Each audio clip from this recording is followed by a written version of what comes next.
Hi, friends. Welcome back. So, if you're curious what that footage is that we're just looking at here, this is an assault on a Tesla factory in Germany. I'm not kidding. This is crazy. Hashtag disrupt Tesla. Take a look at this again. Now you know what it is. You're like, what? And I don't believe I've seen anything like this in my lifetime. I don't think so. This is absolutely insane. If you're wondering what's going on here, we talked about this before. So Tesla had warned people they're gonna, close the gigabyte factory. They received some information that there's gonna be protests, etc. I thought it was just gonna be like your standard protest, people with signs, that kind of stuff. I didn't think it'd be like this kind of thing where people are like, rushing the factory. There's more footage out there as well. You guys can see this as stuff. Police are pepper spraying the protesters. One of the things that is going on essentially is, I guess and there's some more, the Tesla factory wants to expand, right? And then local people are concerned about the trees, right? Cutting down trees, and also to the water supply, which is a very serious concern. You need water to live. I'll explain it to you. To what extent, is the water supply depleted or the trees, being cut down? I'll let people who are in Germany, because we do have members of the community that are there on the ground. Please comment. You guys read the German news all the time.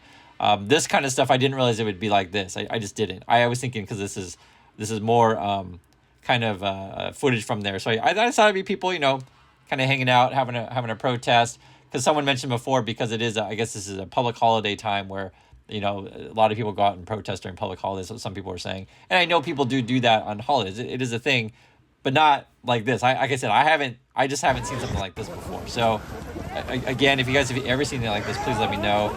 I think this is a real serious situation, honestly, and it's a problem for the police, of course, because they got to deal with security, and you want to keep the peace. I was looking at what the police were saying. So this is the article here. Climate protesters tried to break into Tesla's German factory. Multiple people arrested.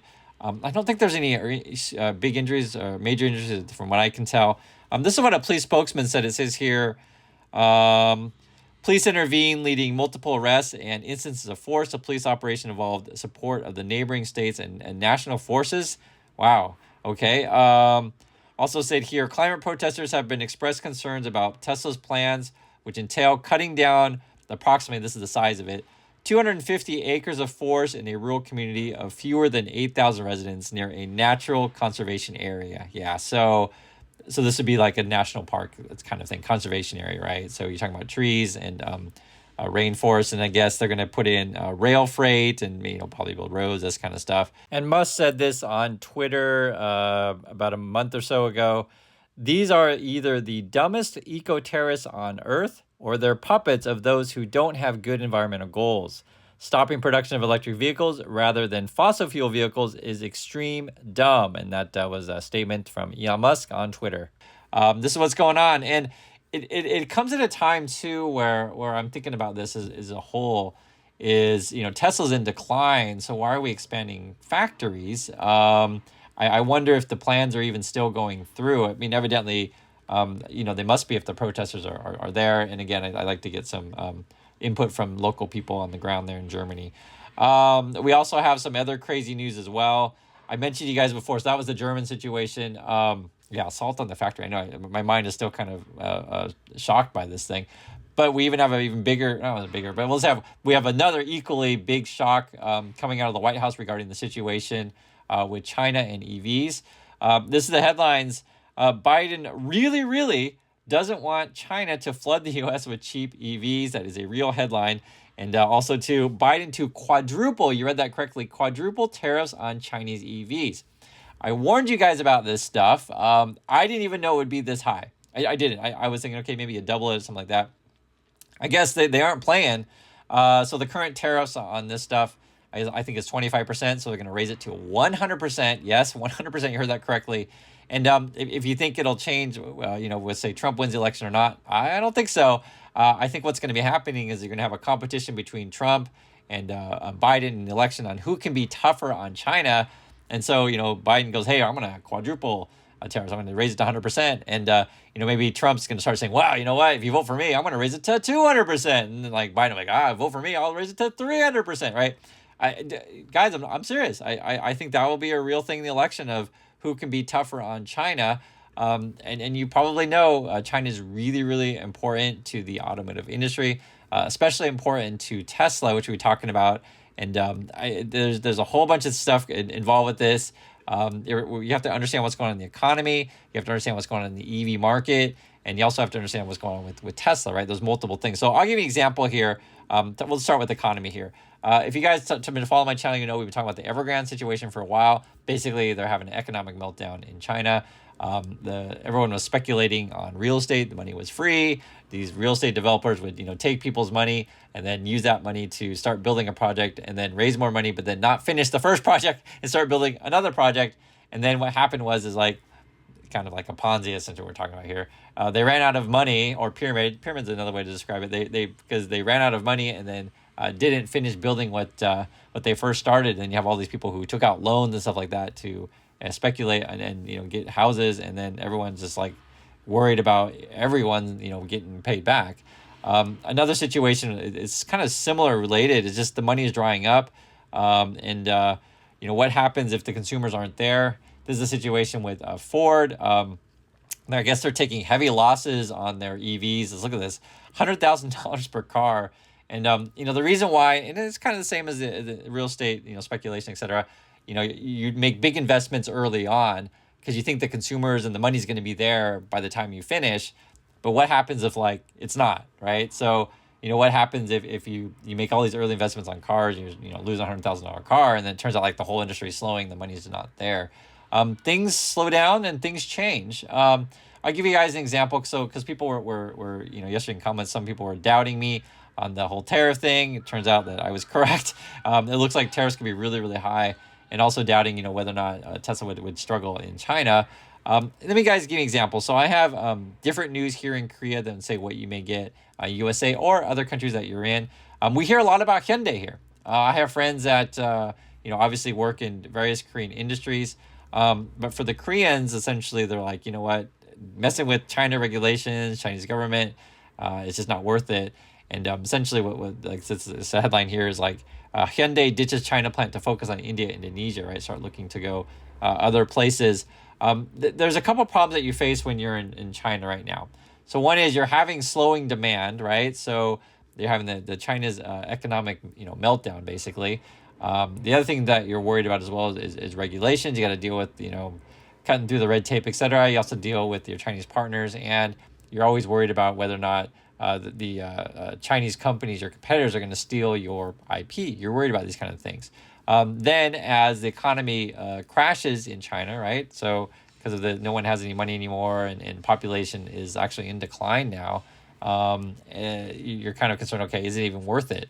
And so what happens is that if you try to compete with Chinese companies on who can get the lowest prices, right, race to the bottom, you're not going to win.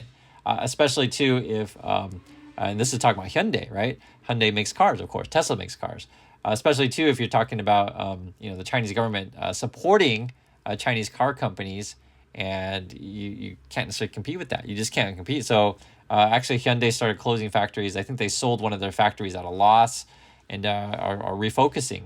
And when all these people out there on the YouTube and stuff like that, oh, your Tesla stock's going to go to $1 bazillion a share, that kind of stuff. It's like these kind of channels, they have no concept of what goes on outside of what Elon Musk tweets, right? That's why I try to give you guys a general sense of what's going on in the economy, talk about different countries. I'll be curious if any of the pumpers out there talk about the assault on the Tesla factory. I mean, you can't ignore that. That's just crazy. It's crap. Moreover, what's going on with the U.S. consumer, right? Because you need people in USA if you want to, have a Tesla car EV company to buy the said stuff too. Consumer sentiment, I guess, is down. I think it's the lowest in 6 months, right? And what your hope is, well, maybe they're gonna lower interest rates. It'll be easier to get loans and stuff like that. No, I don't think that's happening. There's a headline here: Bowman sees Fed on hold with no 2024 cuts, with inflation lingering. And Bloomberg put a whole bunch of various statements of people on the Fed. It's just higher for longer, guys. And why would we cut when we're still concerned about inflation? And you're dealing with valuation problems, right? I show you guys this from time to time. This is the Shiller PE. Basically looks at the whole market and is like, How do you compare stocks, the price of stocks compared to how much companies earn? We're a bit high. We're trading at a 34 PE, Schiller PE. The median, the mean's around 16, 17, right? So like double what historically is. And if you want to be generous and say, well, times are different now. I mean, even if it were in the 20, it would be higher than the median, but it would be closer. But we're at 34. And then you get these wild stuff. And this is sort of where you get these, how can I say, like discrepancies. Discrepancies being where, when I read the news, when I look at everything, I see what's going on in Germany, I see what's going on in China. I see that Ford is losing money on trying to make EVs. I see, tariffs are being increased, etc. And then Elon Musk will say, oh, no. Even though I fired all my supercharger team, we're still going to be growing the team. It's like this disconnect from reality. This is sort of like when I make fun of the pumpers, because I'm just like, are these people purposely like closing their eyes? Are they purposely, putting their head in the sand? Or are they just a bunch of paid pumpers and liars, right? And that's for you guys to decide. You can ask them. But for me, I can see what's happening. And, this is what Elon Musk is tweeting out after he just fired his whole supercharger team. He says here, just to reiterate, Tesla will spend over $500 million expanding our supercharger network to create thousands of new chargers this year. That's according to Musk. Thousands of new chargers this year. That's just on new sites and expansions, not counting operating costs, which are much higher. So Elon Musk is claiming, I guess they got, $500 million. Maybe they got even more money because he's saying, we got also this stuff going on and we're an exciting company over here. We just fired all our supercharger team, but guys, we're going to be building thousands of these things. It's like, I mean, all I can do is laugh. I don't know what to say. And I'd love to hear from Bowles if you think, oh, well, Elon Musk said it. It's like the 10 Commandments. It's the 10 Commandment tweet. Therefore, it must be true. But, what I see people assaulting your factory, and I see tariffs going up. I see people are kind of nervous about the future, be it U.S. consumer sentiment. Maybe Chinese people just don't have the money that they used to. Population decline. I see an industry that's heavily subsidized. Either Chinese government subsidizes their car manufacturers, or the U.S. Subsidizes manufacturers here with the EV tax credits. I'm not making stuff up. That's what it is. You take away those subsidies, I think you're in a world of hurt. Moreover, what happens if electric prices spike, right? These kind of things, and all sorts of situations. Or what if we get a trade war with China and suddenly we can't get the components we need to build batteries? I mean, that's a real concern as well. There's multiple concerns with this thing. It doesn't mean that every single EV is going to fail all around the world. I think they'll still exist, but maybe the adoption rates will be much slower, right? Or maybe this will end up just being, for a time being, the kind of product that only a select group of consumers, high end, more affluent consumers, are going to have, whereas your lower end not. One of the things that the protester said, and this is even flips the script entirely, was saying, why are we so focused on building a whole bunch of electric vehicles when we should just be building free public transportation for everybody, and that'll be good for everyone and the environment. So my personal opinion, guys, I live in Busan. You can check out our life in Busan. I have a vlog channel. We show it all the time, but I'm all about public transportation. I understand that I don't think we're ever going to get rid of cars completely, but when you live in a world where you can walk everywhere, bicycle everywhere, right? It's actually pretty cool. And having really great public transit. I know life in USA is really different. Your public transit's terrible. I honestly really, really know about this. I used to live there. I grew up there. I really know. But it's not like that everywhere around the world. And maybe someday too, they'll get serious about building your trains and improving the infrastructure there. So we won't be so reliant on cars, but that may or may not be a pipe dream. That's a whole other topic. But anyway, love to hear you guys' thoughts on this thing. And again, this was that crazy footage. I've never seen anything like this before in my lifetime. I really want to hear from people on the ground in Germany or Europe otherwise that may get different news than we get. What else are you hearing about this stuff? And will these kind of protests continue? I don't know. It's anyone's guess. Anyway, thanks for watching, everyone, and I'll catch you in the next video.